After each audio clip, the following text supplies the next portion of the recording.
Saludos desde Pafos, les habla el padre Fernando Flores, misionero del IBE en la provincia Muerte y Resurrección del Señor en Medio Oriente. Es jueves de la semana 22 en tiempo ordinario. Tomamos del Evangelio según San Lucas. En una oportunidad, la multitud se amontonaba alrededor de Jesús para escuchar la palabra de Dios, y él estaba de pie a la orilla del lago de Genesaret. Desde allí vio dos barcas junto a la orilla del lago. Los pescadores habían bajado y estaban limpiando las redes. Jesús subió a una de las barcas, que era de Simón, y le pidió que se apartara un poco de la orilla. Después se sentó y enseñaba a la multitud desde la barca. Cuando terminó de hablar, dijo a Simón: «Navega mar adentro y echen las redes». Simón le respondió: «Maestro, hemos trabajado la noche entera y no hemos sacado nada, pero si tú lo dices, echaré las redes». Así lo hicieron, y sacaron tal cantidad de peces que las redes estaban a punto de romperse. Entonces hicieron señas a los compañeros de la otra barca para que fueran a ayudarlos. Ellos acudieron, y llenaron tanto las dos barcas que casi se hundían. Al ver esto, Simón Pedro se echó a los pies de Jesús y le dijo: «Aléjate de mí, Señor, porque soy un pecador». El temor se había apoderado de él y de los que lo acompañaban, por la cantidad de peces que habían recogido. Y lo mismo les pasaba a Santiago y a Juan, hijos de Zebedeo, compañeros de Simón. Pero Jesús dijo a Simón: «No temas, de ahora en adelante serás pescador de hombres». Ellos atracaron las barcas a la orilla y, abandonándolo todo, lo siguieron. Se amontonaba la multitud para escuchar a Jesús. La palabra hablada ha sido sin duda el elemento más importante de la actividad humana a lo largo de la historia. El hombre, capaz de comunicar sus ideas, emociones, conocimientos, etc., siempre ha usado el poder de la palabra para ordenar su entorno. La palabra es incluso, de cierto modo, sagrada. Está la expresión «te doy mi palabra», usada en juramentos. La palabra tiene un valor que garantiza nuestra honestidad, es decir, trasciende el mero sonido y apunta ya hacia una realidad espiritual, la firmeza de carácter, la rectitud del corazón. Pero es peculiarmente en el pueblo de Israel donde se sabe que el hombre solo tiene la palabra como un don participado de Dios, quien la tiene como propia, y de un modo infinitamente superior. Por ejemplo, en el Salmo 139 leemos: «Antes que la palabra esté en mi lengua, tú, Señor, la conoces plenamente. Una ciencia tan admirable me sobrepasa, es tan alta que no puedo alcanzarla».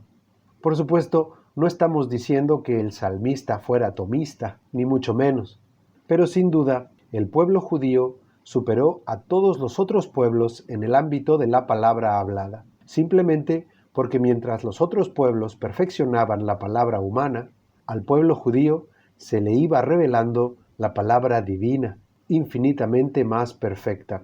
Vemos en las Sagradas Escrituras cómo ya desde el principio esta palabra de Dios mostraba su poder creador, llamando a todas las cosas de la nada al ser. Al principio, Dios creó el cielo y la tierra. La tierra era algo sin forma y vacío. Las tinieblas cubrían el abismo, y el soplo de Dios se cernía sobre las aguas. Entonces Dios dijo: «Que exista la luz», y la luz existió. Dios vio que la luz era buena y separó la luz de las tinieblas. Génesis 1. Más tarde, a los 10 mandamientos, alianza entre Dios e Israel que tenía a Moisés como mediador, se les conocería también como las 10 palabras de Dios. Por cierto, dicho sea de paso, sabemos que la segunda dice: «No pronunciarás en vano el nombre del Señor tu Dios, porque Él no dejará sin castigo al que lo pronuncie en vano». Éxodo 20. Y una de las implicaciones de este mandamiento, según la interpretación de la Santa Madre Iglesia, es precisamente que no debemos pronunciar malas palabras. Pero no olvidemos que ya en el Antiguo Testamento, el profeta Isaías después de tener una visión de Dios sentado en su trono y serafines exclamando Santo, Santo, Santo, no supo más que decir: Ay de mí, estoy perdido, porque soy un hombre de labios impuros y habito en medio de un pueblo de labios impuros. Y mis ojos han visto al Rey, el Señor de los ejércitos. Isaías 6. ¿Estaría confesando el profeta que era un mal hablado, como el resto de la gente? Probablemente. Y hablando de profetas, vemos también en el Antiguo Testamento que Dios escogía hombres para que de modo misterioso transmitieran su palabra al pueblo judío, ya con enseñanzas, oráculos o predicciones, ya con amenazas y admoniciones. Por ejemplo, escuchamos al sucesor de Moisés decir: Acérquense y escuchen las palabras del Señor su Dios. En esto conocerán que el Dios viviente está entre ustedes, y en que Él expulsará delante de ustedes a los cananeos, hititas, givitas, etc. Josué 3. Pero es con la llegada de la nueva y definitiva alianza en el Nuevo Testamento que aprendemos que la palabra de Dios no solo es infinitamente superior a la del hombre, sino que también es una persona divina. Nos dice San Juan en su prólogo: Al principio era la palabra, y la palabra estaba junto a Dios, y la palabra era Dios. La palabra era la luz verdadera que ilumina a todo hombre. Y más abajo: y la palabra se hizo carne y habitó entre nosotros, y nosotros hemos visto su gloria, la gloria que recibe del Padre como Hijo único, lleno de gracia y de verdad. Esa palabra o verbo, el logos único y perfecto de Dios Padre, es Dios Hijo, engendrado por toda la eternidad en la mente divina, y que por obra del Espíritu Santo tomó carne en el seno de la Virgen María, asumiendo nuestra condición humana sin dejar de ser Dios. Por eso Cristo, Dios de Dios, luz de luz, puede decir cosas como estas: Yo les digo que aquí hay alguien más grande que el templo. Mateo 12:6. O: el que ama a su padre o a su madre más que a mí, no es digno de mí, y el que ama a su hijo o a su hija más que a mí, no es digno de mí. Mateo 10:37. ¿Y qué tal? El Padre me ama porque yo doy mi vida para recobrarla. Nadie me la quita, sino que la doy por mí mismo. Tengo el poder de darla y de recobrarla. Juan 10:18. ¿Quién puede hablar así sino Dios? Entonces, si la gente se amontonaba alrededor de Jesús, esto era porque la palabra de Dios les era predicada por la palabra misma. Dios le estaba hablando a su pueblo sin mediadores. ¡Qué gran misterio! En Cristo, Dios misericordioso condesciende con nosotros, es decir, baja a nuestro nivel para enseñarnos su palabra, para que la aprendamos, participemos de ella, para que la llevemos en la boca y en el corazón, para que la pongamos en práctica con nuestras vidas, para poder comulgar en ella, para ser sus hermanos. Dice San Juan: Queridos míos, desde ahora somos hijos de Dios, y lo que seremos no se nos ha manifestado todavía. Sabemos que cuando se manifieste, seremos semejantes a Él, porque lo veremos tal cual es. Primera carta de Juan 3. Seremos semejantes a Él, seremos uno con la palabra, seremos uno con Dios. Si esto no nos hubiera sido revelado, a nadie se le hubiera ocurrido, nadie se hubiera atrevido a decir semejante locura. Con todo esto, y disculpen la introducción tan larga, resulta intrigante cómo aquellos judíos del siglo I, que no tenían muy claro quién era Jesús, se amontonaban a su alrededor para escucharlo, mientras que nosotros, cristianos del siglo XXI, que sabemos bien quién es Jesús, nos amontonamos, sí, pero en partidos de fútbol, conciertos y hasta eventos políticos. Si así buscáramos la palabra de Dios, otro gallo nos cantaría, y no el que le cantó a San Pedro.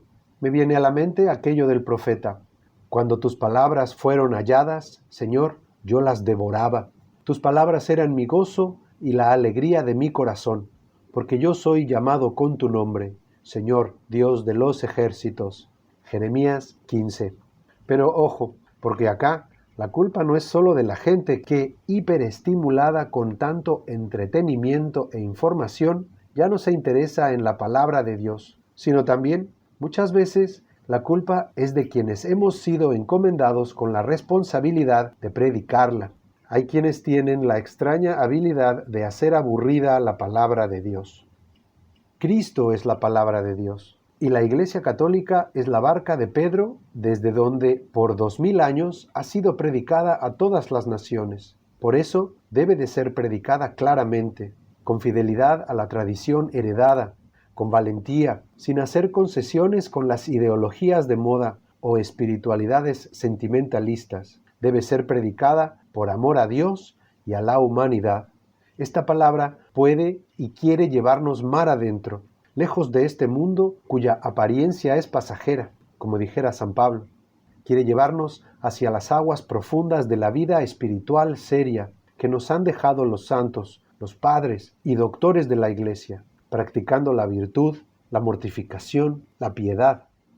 Para terminar, al ver la pesca milagrosa, Simón Pedro se echó a los pies de Jesús y le dijo: «Aléjate de mí, Señor, porque soy un pecador». Reconoce que no es digno.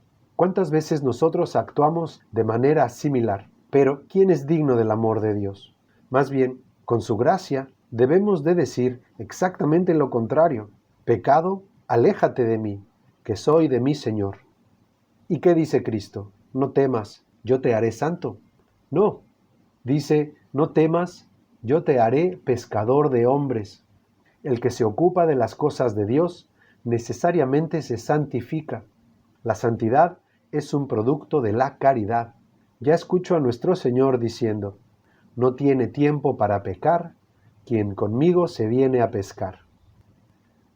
Uno de los títulos más hermosos de nuestra Madre Santísima es María Arca de la Alianza, pues si el Arca del Antiguo Testamento, por contener los 10 mandamientos, palabra de Dios en tablas de piedra, era tan sagrada que no se le podía ni tocar, cuanto más la Virgen María, que por 9 meses llevó en su seno a Cristo, palabra de Dios hecha carne.